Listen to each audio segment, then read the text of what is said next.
been 48 hours since I made the previous video.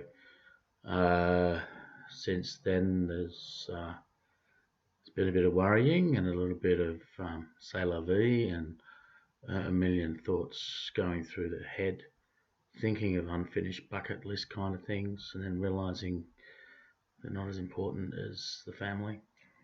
Of course. It's been weird because it hasn't just been fear, it's been sort of, okay, well, we'll get through it. Of course we'll get through it. That's the positive attitude to have. And now it's the wondering which type of lymphoma it is. It appears to, no, I won't guess. But there is a difference in age groups as to who gets what sort of lymphomas, and then whether it be Hodgkin's or NHL, there's a big difference between the types and so forth, as many of you would probably know a lot more than me. So yeah, it's shaky ground and a bit daunting. I haven't had anything to do with cancer before. Nobody in my family has had sort of, well, actually I should tell a lie. In my immediate brother, but my sister, mother, father, one of my cousin's children has had cancer. But I haven't had a hands-on, up-close relationship with it, which is sort of all out there, very off in some other place. My health thing's been 20 years of depression, on and off, roller coaster of depression coming and going.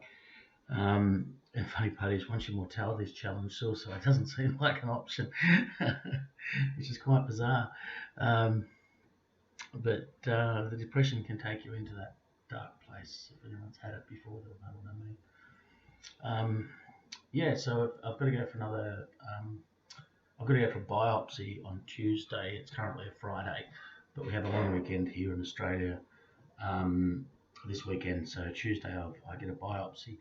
And unlike a lot of the biopsies I've seen on YouTube already, where people get a cut here, for instance, or whether this one's going to be a needle up into the armpit. I hate needles.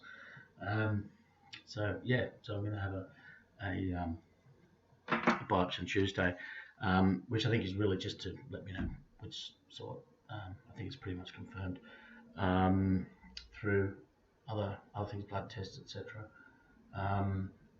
And the other thing that's a bit of a worry is you don't.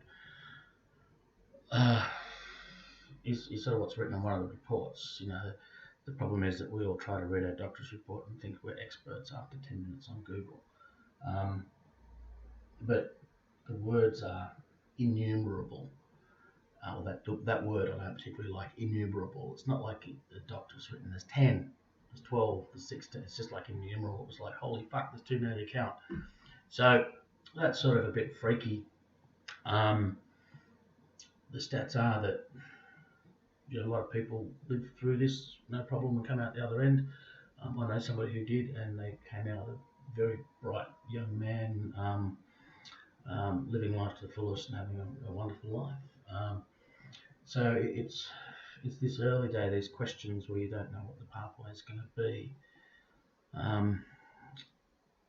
I hope the audio is better, by the way.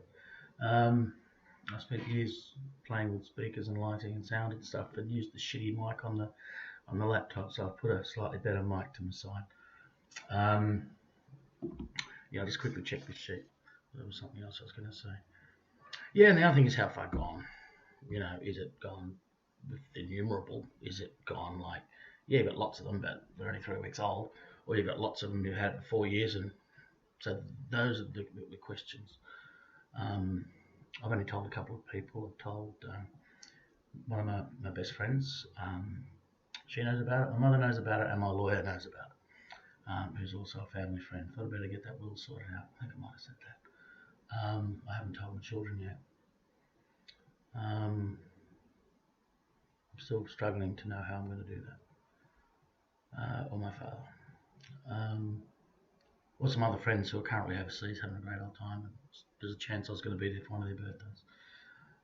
That's not going to happen. Anyway, I'm starting to ramble a bit. So I'll say thanks for watching.